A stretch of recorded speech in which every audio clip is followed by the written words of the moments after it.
in America. I mean, Estrella's really taken over in that regard recently. But anyhow, spawning in the bottom left, playing for Team Exxon, it is Nina.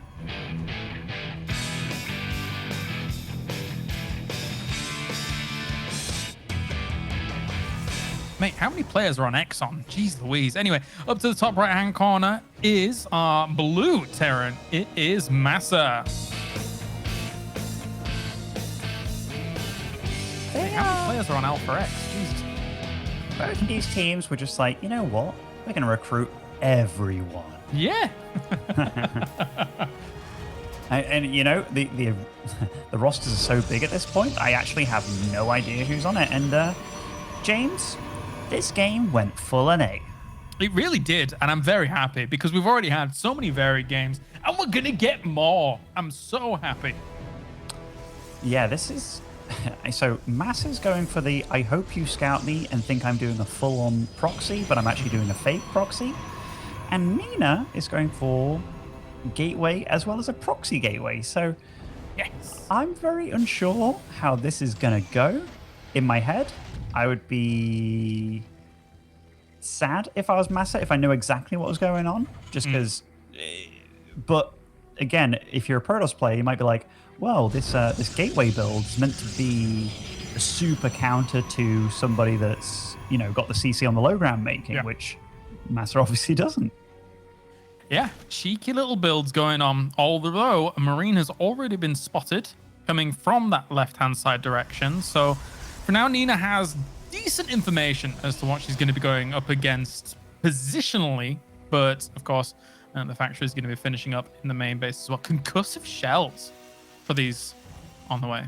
So Masa's being a cheeky little bugger here, going for Marauders. Is it going to be Hellions as well? That's always a bit gnarly to go up against, but this gateway is in like the one position. Oh, he did see the pylon, but did he really see it? That is the question. Well, anytime you look down to your minimap, there will be a little dot there, so... But that Marine was still wandering, and you know what isn't very good against Stalkers here, Calaris? Hellions. Yeah, not exactly the most ideal, but Marauders are pretty decent. Marauders are pretty decent. That skin on that Marauder, by the way, he does look pretty damn tonky. Oh, the skin, yeah. Actually, this is the mercenary skin from the campaign, right? I think. I mean, James, I'll be honest, I didn't really play much of the campaign after. Okay, yeah, like Artosis. Oh, actually, really good micro. Getting the Marauder as well as the Marine, and now it's only Hellions to be able to deal with this. And the Marauders, unfortunately, with the positioning of the barracks, are actually coming from a location which is quite far away relative to normal positioning in the main base. So Concussive will deal with it decently. This is definitely problematic for Nina, though, because this particular trade was one Marauder for two Stalkers, which obviously isn't good. And Masa, like, we know that he's going for a super all-in with this. What a weird start to the series. And I do not mind it in the slightest. The variety is the spice of life, friend. And already this Stalker going to be shot at with this. Unfortunately for the Adept, that is a very rough situation to be in. Even the pickup. Oh, he could chase. Oi. Micro. Oh, this is very cool by Masa. Like, he is going to get these Stalkers as well. Like, it's almost inevitable at this point. The medevac boost will be up soon. One Stalker falls. Oh, okay. Nice. Recall. I mean, the recall's nice. Keeping that Stalker alive is a big deal. Yep. Not too bad. Forcing the recall. And that has, like, knock-on effects, of course. Like, if any little attempts at harassment come out from Nina now, then she's not going to exactly have that to hand if needs to come home. What did we just cancel? I think it was a... Actually, I have no idea. It must have been a pylon being positioned there, but the Hellions do get dropped in the main base, and they don't really get to do much. And Nina, she's gone for the Warp Prism, and again, it's the Colossus drop kind of thing. So now a pylon goes in exactly the same spot that it was cancelled, so a little bit indecisive. Is the benefit of playing on a delay, then I can actually watch the stream and see exactly what was cancelled. It might have just been a gateway, but it's by the by. We have the Colossi with the Warp Prism speed on the way. That is classic Nina. Yeah, I mean, the last time I watched one of her games was quite a bit of time ago. I can't remember which Terran she was playing, but they shut it down pretty hard. Yeah. But this is obviously a very, very different game, but it's... I always think one of Protoss's main strengths is the fact that they have a lot of, you know, variety to them. But if you keep resorting to the same thing, I mean, if I knew it, and I don't play in this region, I haven't played against Nina in a long time, it could be very problematic for her. Yeah, definitely so. Gonna have to push this away with the Stalkers. Doing quite a bit of damage here to this Robo. Oh my gosh. Tried to be too fancy. Oof. Oof to the oof. And now that is gonna have a big problem here when it comes to this Colossus. There is the Banshee, which will always do guaranteed damage to it as it's moving around. If a Viking was to follow up, then it would be guaranteed push away, but it's by the by. That poor tank is just slightly out of range there to shoot at that Colossus. And this Colossus is getting damage done for sure.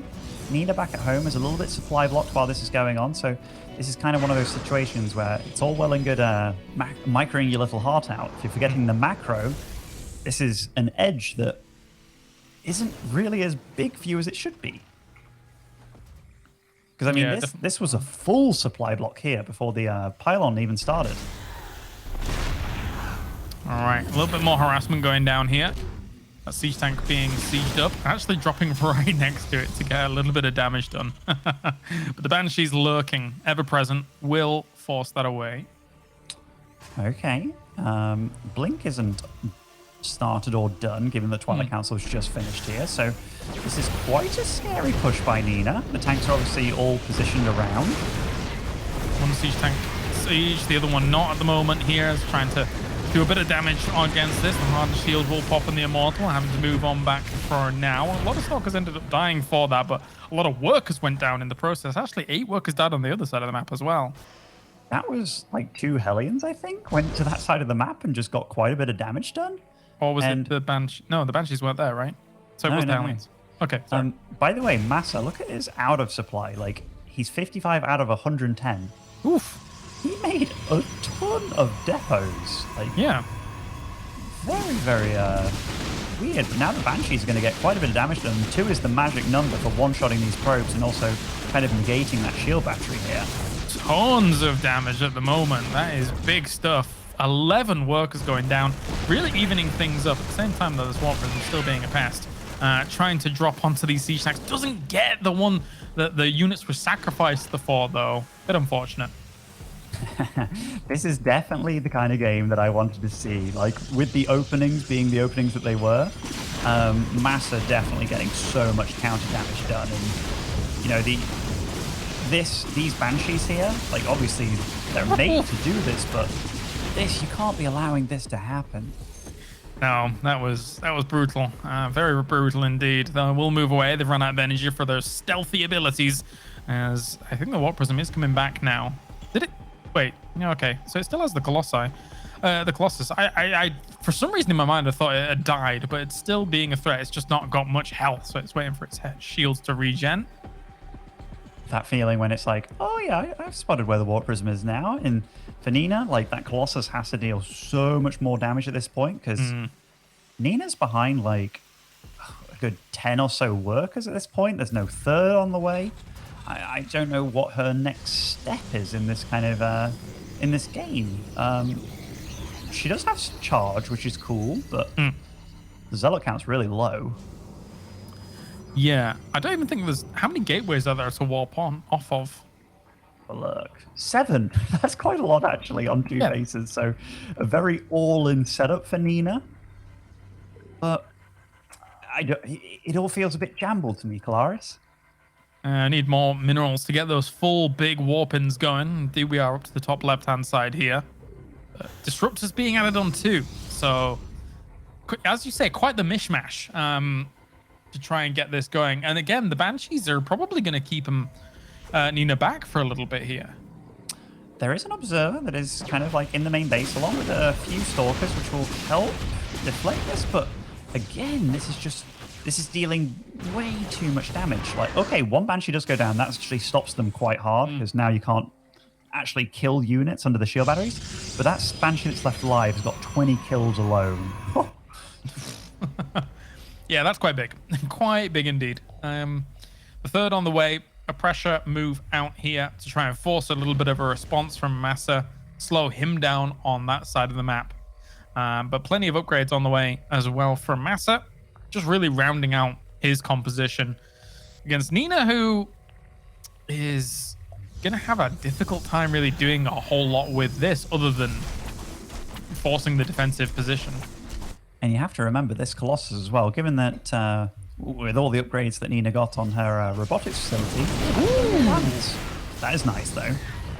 That was for Oh, free. gosh. Oh, my. I'm sorry that I laughed. It was just like, I kind of felt that Masa wasn't going to move or react to it, and there was no reaction whatsoever. It's just like, throw your disruptor at me. And it just killed everything. Yeah, this is a bit more of a wonky game to get things going, but sometimes this happens, especially if you're not feeling the flow of the game, right? Like, especially if things have been thrown off early and you've kind of been in this bit of a scrappy game to get things going. All timings are thrown off slightly, and you just got to kind of recuperate and get back to it. And with the amount of workers that have died on both sides, in fact, sometimes that can, take a little bit of a poke at your mental fortitude here. I think you're being exceedingly fair here. And it's like, these guys have been waiting for their time to play on the stage. And it's all their practice, all their hard work leads up to this moment, right? Like the last few days have been like, okay, I need to win this game. This is very important for me to move on kind of thing. Opening game, yeah. Yeah, exactly. Yeah, and now Masa actually moving out with this army. This looks powerful. This looks really powerful. It's going to be able to disruptors to really get some good connections here. But I would have ideally liked Nina if she'd have taken the engagement a little bit earlier than this. So Purification Nova does go out. Actually gets the siege tank on the backside of all of this, but a lot of the army died to splash damage, as well as those Marines at the front very, very rapidly. And there's still 5 siege tanks alive while this is going on. And I mean, even the Vikings, right, to deal with this warp prism with speed. I mean, that's one of the big investments for Nina, but everything's being super shut down. And trying to deal with this position when you have a lot of that back line here, oh my gosh, is that disruptor going to get shot? So, just from bad to worse for Nina. Yeah, good focus fire on to make sure that purification doesn't go off, and there's another siege tank reinforcing along with small bio. Yeah, bio actually couldn't get forwards a little bit there due to the fact that there were so many siege tanks, but regardless, we'll actually battle on through with some time. Masa takes the GG. Game number 1 goes to him. Good stuff by Masa. It definitely was. Like, the situation of the game at the start was really hectic, right? Like the proxy gateway. Yeah. The double gateway open against the fake proxy, which it can always end in very weird ways, but I normally never see the Marauder build work that well.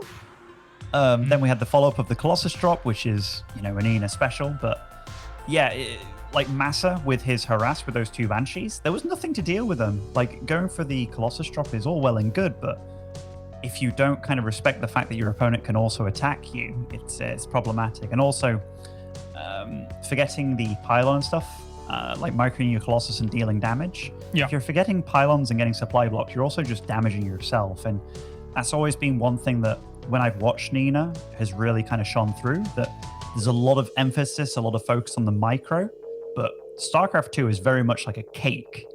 The micro has to be the icing on the cake that's already there, which is your macro. And if you're just freaking putting icing down without a cake, it's real naff, man. It's real naff. And that's just icing. That's not. Yeah, it's just icing, James. And StarCraft 2 isn't about that. Yeah. Where's the spongy center with the cream? I want my innards, the real packing. The full package. That's what you. Yeah. This analogy went far. Well done, Ben. You're welcome, James. That's why I get paid the big bucks, That's right. That's right. Game number 2 is going to be on Eternal Empire. Sorry, Eternal Palace. I apologize. Rotterdam. I'm with you. We have got Masa with the 1-0 lead right now. And again, I think based on that game, based on the way it was kind of a bit scrappy from start to finish, I think we might see a bit more standard openers on both sides to try and almost force a bit more of a normal game from both of players here, and then have them get, the proper flow that they would want from the game. Because it really did feel disrupted, no pun intended. It really did feel disrupted in that previous game, Ben. This game, so we're in the lobby currently, and Nina said she was ready, but she had Terran. And okay. So it took a good minute for her to switch there. So I don't know if this is kind of like just jitters, like jitters a little bit. It can definitely get you. You had a game like that, even picking the wrong race in the load up screen. I just hope that she can compose herself a little bit, because she can play darn well. I just hope we see something a little less, because being predictable in StarCraft 2, you can't. You often like to think that you're not predictable as a player, and that you don't have a style that people know you to be, but as soon as you do something once, it's out there in the world, and I just hope that she can mix it up a little bit against Masa, because Masa, we've seen that he's very tricky. Absolutely. Let's get into it then. Game number 2 here, and we are on Eternal Empire. To the bottom left in the red, it is Nina.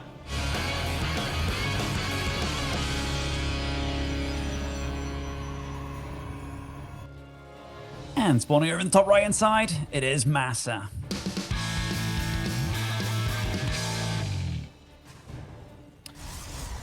Ben, there are some people in chat right now that are saying, I'd eat icing out of a tube.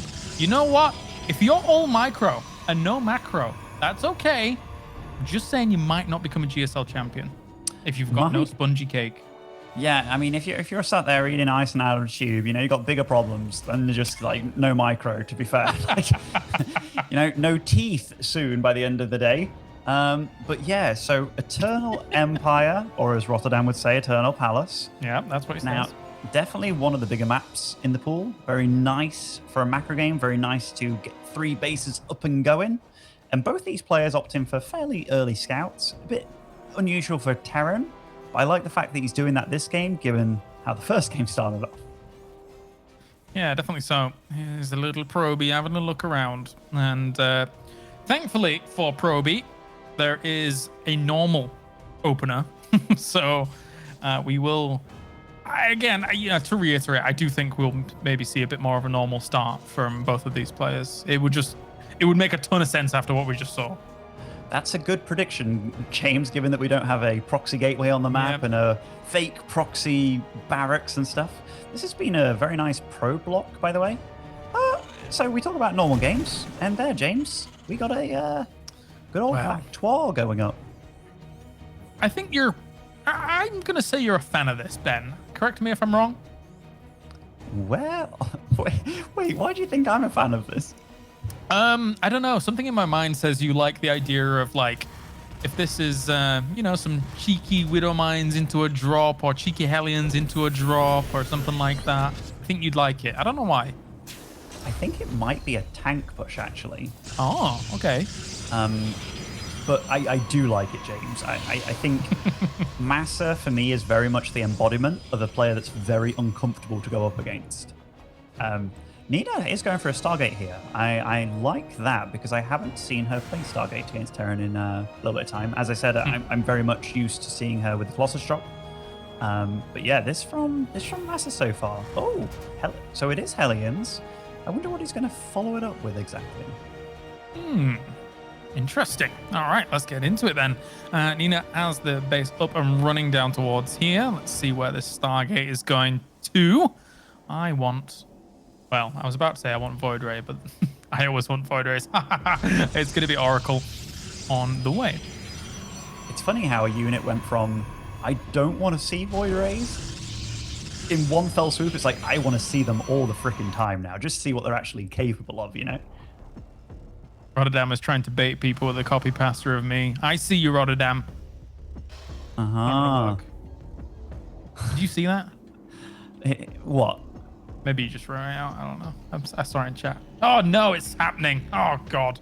They don't even hear me complaining. They will in 2 minutes. Kevin knew as well. Like, I'm not looking at the chat right now, but Kevin knew that you'd react to it for sure.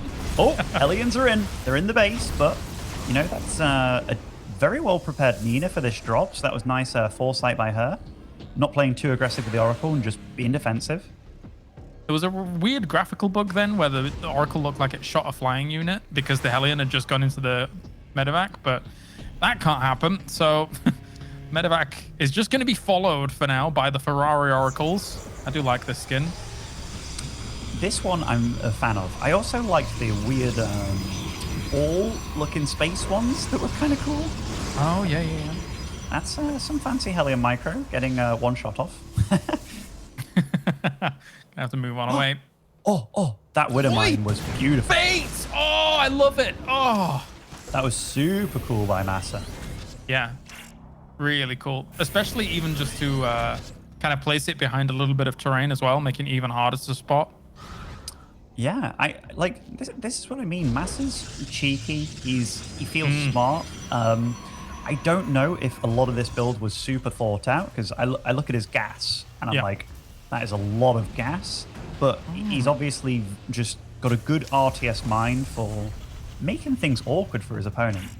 Yeah. Unless you were haphazardly stumbling into ravens or ghosts off the back of this, that gas wouldn't make sense. You're right. So it's kind of, it's by the by. The funny thing is with the Widowmine placement, it's actually one of my favorite things as Terrans, to watch Terrans like put Widowmines like behind a building or something like that. It's just so annoying if you're flying around and bumping into something like that. You're like, there was no way I was going to know whether that was there.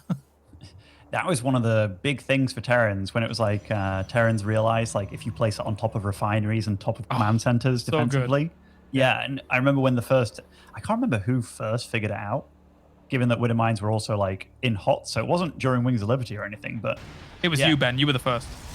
I wish I was the first. I came up with stuff like the wall to block Damaga kind of thing. I didn't come up with the Widowmine behind satellites and stuff. This damn copy pasta. Rotterdam, it's your fault. Anyway, it's kicked in now. This bit 2 minutes has elapsed. Bollocks. Give him power to it, James. Give him power to it. No, the secret. It's a double bluff. I actually don't mind it, but yeah. So this game is obviously far more normal than the other one. I like Masa's build, that it was cheeky, continues to be cheeky, but also the third CC as well. Like Nina definitely slows herself down a lot by the fact that her third is so late. And these Hellions, doing a lot of damage. Ben, you said cheeky about 3 times in that previous sentence. Talk dirty to me. Talk me on. 2 more. Cheeky, Claris. Oof. Getting late, Boy. Mate, it's, you know, when DreamHack contact me, they're like, hey, Benny, you want to have a nice short day of casting? I'm like, short? Oh, yeah, I'd love that. What time does it start? Oh, 5, maybe ends in like 3 hours. I'm like, all right. Then I see the schedule and it's like, Benny, 9 best of 3s today. I'm like, you what, bro? We're not going to get that done in 3 hours. Oh, dear me. It's funny because, again, any other game I do, the broadcasts are so short. But for StarCraft, I'm like, I know I'm in for the grind. And I'm well up for the grind. It is good. Okay. This is a nice little bit of damage by Nina. Like, this is definitely what she needs. Probes still need to be pumping out while this is going on, though, because... Wait. What? Where is the rest of this army? I feel that this is such a little squad to be moving out with. Oh, there it is. Okay, Masa giving us the old bait and switch there. Even a Viking landing right next to a cannon isn't going to get much done, but Masa's just a master of making life difficult. Yeah, definitely so. These Widowmines even slowing down any impeding moves throughout the middle. And these Marines doing quite a bit of damage in the main. This is all not going well for Nina here. We'll chase away the medevacs, but that's, you know, it's a consolation prize. Yeah, so this wouldn't be so bad if Nina had more probes to begin with. So those 10 probes that died, considering that she was already behind in probes, which you should never be against a Terran, it's just a bad spot. It definitely feels like the macro hasn't been up to par in this series so far. Yeah, I can't decide what's better in this current moment in time when it comes to StarCraft. The play that we're seeing out of Masa, or the fact that Rotterdam got banned in chat for just a moment. Fantastic stuff. Really? Yeah. We got plenty of upgrades coming out from Masa as well here. Combat Shield's about to finish up, so really gathering a lot of steam. Yeah, and really good, like the upgrades as well. Getting the air weapons, even getting a 4cc Ghost Academy, second starport on the way, 2-2 entirely as well. Like, Nina's just finished her +1 weapons, starts her +1 armor as well, but there's no second forge in sight. So Masa at some point in this game could potentially be like 2-2 against the just finishing 1-1 of Nina. Yeah. And I mean, that's not meant to happen when you play TVP. Yeah, definitely. That is scary. I mean, especially with potential of chrono boosts, etc., and things like that from the side of Protoss. But here comes Masa moving into this position. There's not a whole lot to contest those Vikings. I mean, there's not that many Vikings. So ideally, the Colossi are going to have a bit of a field day with this if a straight up engagement goes down, but it's not going to happen just yet. No, certainly isn't. I'm wondering what happens, like what's the plan for Nina? Because the second Robo is on the way. Nice cleanup of those Winter Mines. So second Robo is on the way, but the upgrades, like, I do feel that a second Forge needs to come down. Something extreme needs to come down. Because ghosts are coming out into the field, and if this army gets EMP'd, it just vanishes, like instantly almost, especially when you're at an upgrade deficit, and Masa just seems one step ahead here. And even denying the fourth base as well. So full control kind of being exerted for the most part, with 4 Vikings on the way, ghosts on the way, enhanced shockwave on the way. What's the answer for Nina? Just outlast and hope that your AoE connects? I do like the disruptor choice, because I mean, when you're behind, you kind of have to hope for something a little bit, and given that she is going to be so far behind on upgrades, like this is +2/+2 finishing for Masa, and she's just finishing +1/+1. It's a real rough spot to be in, but if she can somehow solidify a 4th base, then we're talking a little bit. But Masa, is he going to give her that time?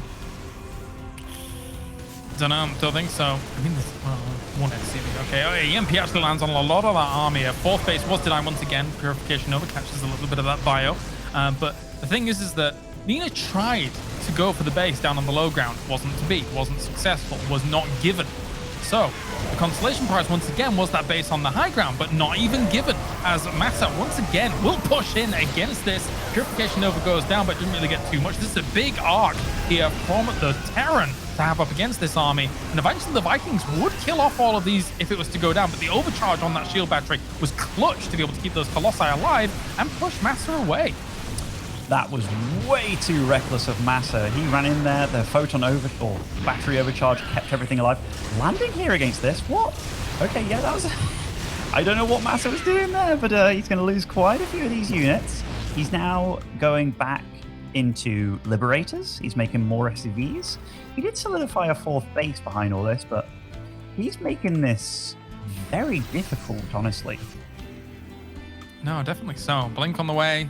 2 extra disruptors being added at any given time. So disruptors, once again, they can make miracles happen when it comes to how much AoE damage they're able to put out, but how much control that they're able to exert over your opponent. Once again, here comes another Purification Nova, catches with that bio at the front, putting some aggression on towards this Rich Vespine Geyser here, to be able to try and shut down this base, but it is a planetary fortress, don't want to overextend too much. More Purification Novas are able to get some good damage on towards that bio. There is a big clump of this bio. Got to be very, very careful with that, dodging the Purification Nova there for just a moment. Nina is on the warpath.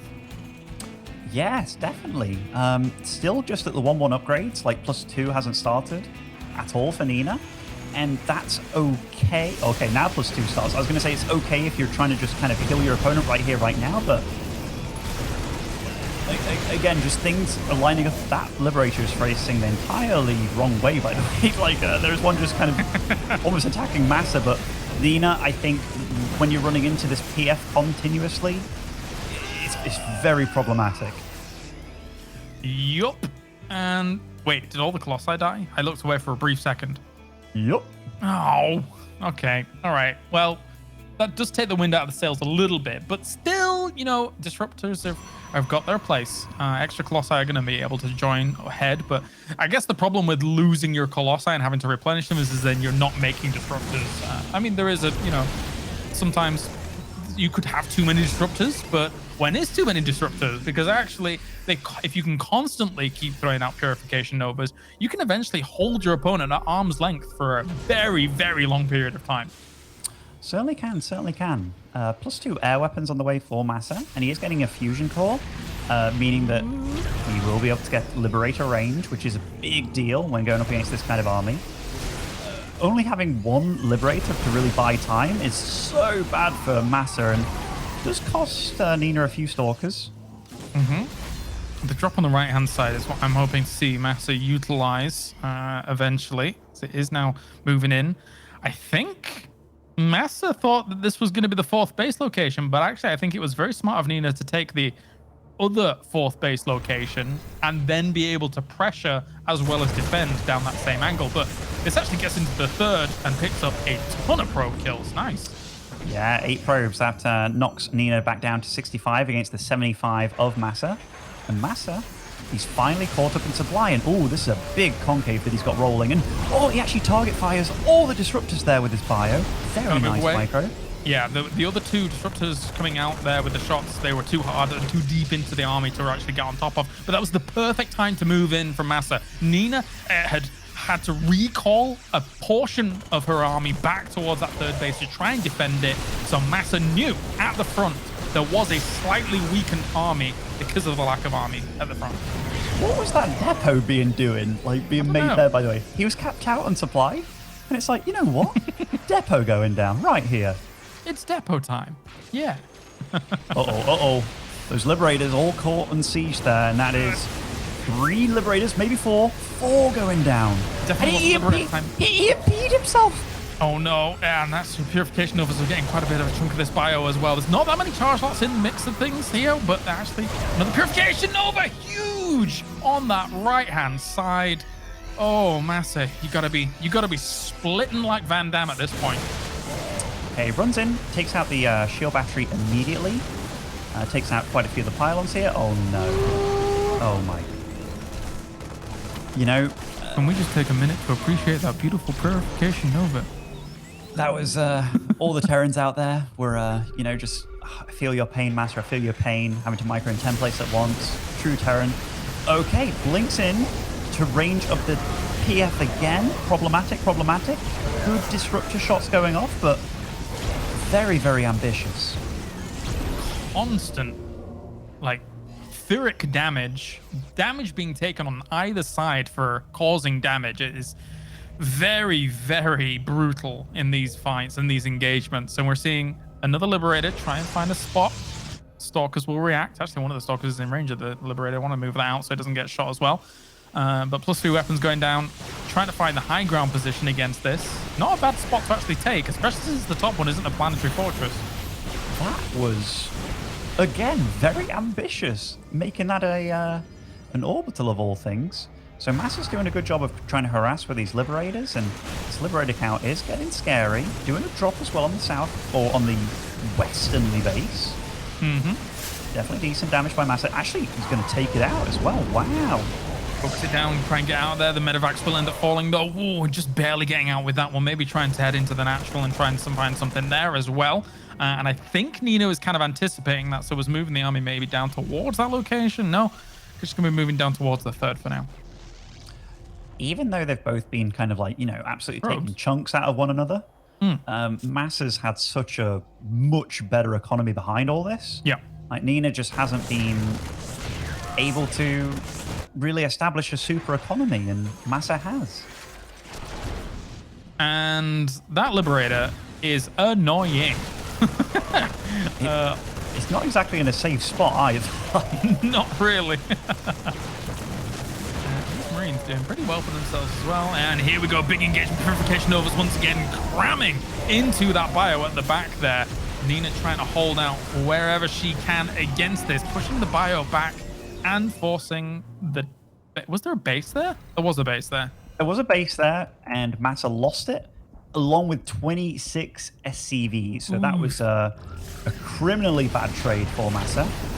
And yeah, trying to deal with this Protoss army. He's making it look difficult, I must say. More disruptor shots coming on out constantly. 8 Marines and 2 Marauders on production at any given time here, but the problem is the quality of the army, I suppose. Yeah, it's this Liberator count that he's got going is really damn good, but he's just been bleeding out units. And the dancing with the disruptors, it's good if you can get it going. This could be a bit of a gnarly trade. Quite a few of the disruptors being popped off there by the libs. Yeah, I suppose the Liberators are kind of the linchpin here for Masa at the moment. They're very important. They need to stay alive during all of this. Look how many liberation zones. And they're +3 libs as well. Like those 2-shot stalkers at this point. Yeah. They deal so much damage. This Liberator just sat here just being like, yeah, you'll not mine from this gas, mate. Take that. Actually, the bases down towards the south here for Nina are extremely important, as these are going to be the most healthy for now. Actually, and now that the Rich Vespine Geyser is up and running, it was denied for quite a while, so it's still got a lot to be taken away from it. Zealots find themselves some damage up towards the top, but this army has moved into a critical position. It hasn't. It's going to take down the orbital like the natural. I mean, there was nothing mining there, but wow, that is one brave Liberator, that one at the front there. But Nina's just taking Masa apart from the inside here. Masa's lost all control of this game. And by the way, Masa left one Marauder attacking his 12 o'clock base. The Marauder got the orbital down to half health single-handedly. What? Wow. All right. Sometime, James. A tactic for some time. Yeah, Masa just totally lost position here. Yeah, definitely so. Plummeting in supply as well. A lot of that is the worker supply, though. Army is technically still strong, but whether or not Nina gives Masa the direct engagement will remain to be seen. I mean, what's the point? Like, the Liberators are constantly having to position, siege on siege, siege on siege. You know, there's no reason to really take that fight unless they force you into a critical position. Yeah, you're totally right. 11 Liberators are on the map, and I mean, 11 Liberators can potentially kill, like, any ground army on the map right now, but having them and putting Nina in a bad fight, those probes are, no, that was ballsy. That was ballsy. Is this turning into a base race here? Yeah, I think it is. I'm always scared to go up against Terran in a base race, but we might be there right now. The base up to the top left-hand corner for Nina is going to be important. That's the Nexus going down. Masa does not have money to build another command center, so will be revealed on the map pretty soon. And does he have floating buildings in positions that can't be hit? Okay, that factory at the top can't be hit by the looks of it. He's floating his barracks now. Oh, no. This is always rough, though, because if you don't have scans anymore, like a High Templar in a, you know, just out of your vision is, or a Disruptor, it's always so hard to go about taking out the Protoss. Is there there's a position on this right-hand side as well that's not reachable? Correct me if I'm wrong. This spot. Yes, yeah, you absolutely can't reach here. Difficult to deal with. Oh, that storm and all those libs. Also difficult to deal with. I mean, actually, the Nexus was found up to the top left-hand corner here, so this could get a bit dicey. Nina does still... Wait, does have probes? 9 probes are on the map. Where are they all? They're with the army. Oh, okay. So protected. Esl, like a baby penguin underneath the feet of the Colossi. This game turned crazy, James. Turned crazy. Yeah, definitely so. Another Nexus is going to go down up towards the north. But, I mean, the onus really is on Nina to make something happen based on the fact that Terran is doing Terran things, right? With the buildings. Yes, absolutely. The good news for Nina is that she can actually still mine. Like, potential. Oh, these disruptors. Masa has just not been one to move out of these disruptor shots at all. Nope, not at all. A few units are trying to find where. I guess they're looking for a Nexus at this point. Because, like, in Masa's head, he's like, okay, if you can't make a Nexus, I can at least get a draw out of this, which is absolutely true. Oh, you can't go up that ramp. And actually cordoning off locations where the stalkers might be able to blink up, right, as well. So I do like the fact that Nina didn't just send all her probes onto this patch, by the way, because if that base did get spotted and you lost all your probes, boom, you can no longer officially win the game. Wait, how was there a disruptor up in the main just then? James, you don't ask questions, all right? Neither do those liberators. They go down. Oh, and look at this, by the way, from Masa. Like, he knows what his kind of draw condition is here to get all the probes.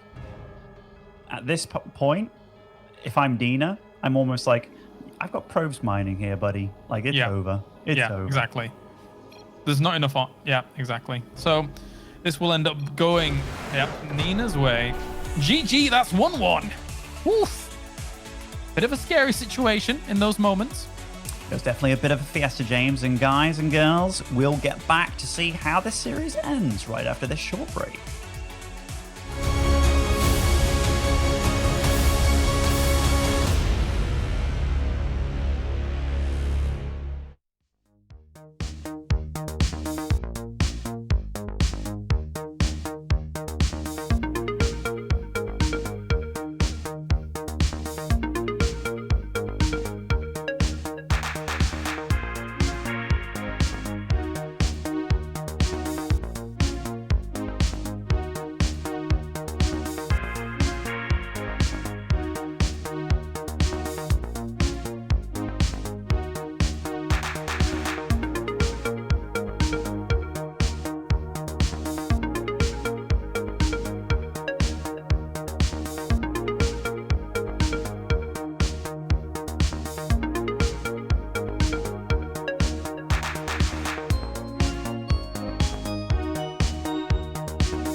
You thought that the series might be over, but you were wrong because we are back. It's Nina and Masa, 1-1 currently in a crazy base trade situation, and Nina is victorious. We're now going to Pillars of Gold. Caught me in the middle of a yawn there, James, just as you passed it over to me, and I was Perfect. I'm now the full teary-eyed and all that looking. Yeah, I'm looking forward to see how this series culminates. And I think given that we just gave them a little bit of a break here, you know, a few 5 minutes. I hope they can both kind of like breathe a little bit and just clean things up, because they've both had absolute showings of them being very, very good, but also they've both kind of been like dropped the ball in this series so far. And Pillars of Gold, this is definitely a map where, you know, you can do a lot of things. It's big. It's not necessarily super cheesy. So I'm just hoping they can clean it up just a smidge. Just a smidge. Let's get into it. It is game number 3 in this series. And then after this, we've got one more series to come as we get into Pillars of Gold. Gold. Let's do it. Down to the bottom left-hand corner in the blue, we have Masa.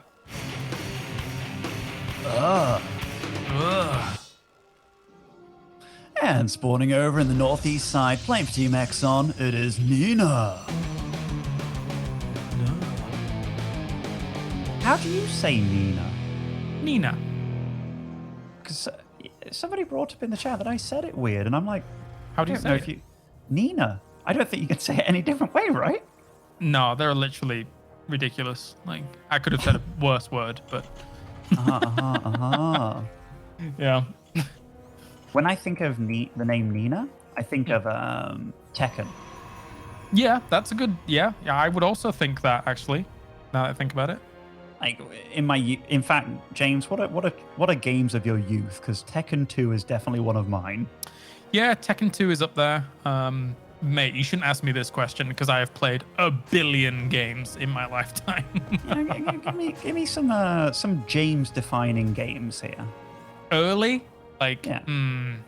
I guess Pokemon Red and Blue. You've got Zelda Ocarina of Time. I mean, the most defining one is probably World of Warcraft. Without World of Warcraft, I don't think I'd be sat talking to you right now, for example. Well, for me, crazy, James... No? For me, James, it was StarCraft 2. Was it? Honestly, I was well defined before then. Like, so my first console was Sega Mega Drive. Oh, okay. I was Commodore 64. Was my first ever. Okay, and I never. So my next one, I never got onto the Nintendos, which I'm a bit sad about because obviously N64 was really cool. I had friends with GoldenEye and stuff, so I played with them. But I then turned into a PlayStation kid. Okay. Your route was quite similar to mine. I did have Nintendos, though. I mean, I'm going to be honest. As you can maybe tell by my accent, being from the north, I was a spoilt child. Yeah, we kind of just got every console that we wanted and games that we wanted and stuff. So I had a lot of consoles and a lot of games. I was one of those kids that was like, yeah, I don't want anything for Christmas. I'm happy with what I have. Which my parents found really frustrating because they were like, my child doesn't like life. But anyway, this, whoa, the Reaper found 2 probes on the map. So talking about this game a little bit, Masa is going for a real damn cheeky 1 base build. He went to deny vision by blocking off the top of his ramp. And he's really made this game uncomfortable for Nina, like seriously uncomfortable. Yeah, definitely so. Losing 2 probes is going to do that to you very quickly off the back of all of this. I mean, ideally, a proto shouldn't really be losing anything, unless, of course, that initial scouting probe is actually caught. But robo facility is on the way. Siege tank coming out nice and swiftly. A second siege tank too. Maybe a little push with this. James, if he goes into a macro build after this, I'll eat my hat, you know? This is definitely going to be a little bit of a push. And maybe Masa's just like, you know what, Ben? I know you're tired right now. You know what? I also like doing crazy 1 base builds against Protoss. So here you go, Benny. Yeah, this is going to be cool. I'm interested. My interest is peaked, Ben. We are going for it as the siege tank's going to be loaded on up and heading on across. What is there to deal with this? An Immortal is on the way, though. Liberator is going to join it, too. Immortals are good. Shield batteries are also pretty damn neat. This particular position, though, like, so he saw all those buildings placed in a way to deny the Reaper pop-up, right? Yep. Does have to be careful, though, because these tanks are extremely exposed here. And the Immortal will get onto one of them straight away. 3 shots will take it down. That goes down. Likewise, so does the second one fall here. The Immortal is still alive. And the Stalkers can try and micro back against this. One of them will fall, but I mean, it's to the detriment of not a whole lot, because that is a good cleanup by Nina. Good cleanup by Nina. And honestly, Masa in these last 2 games has looked exceedingly sloppy.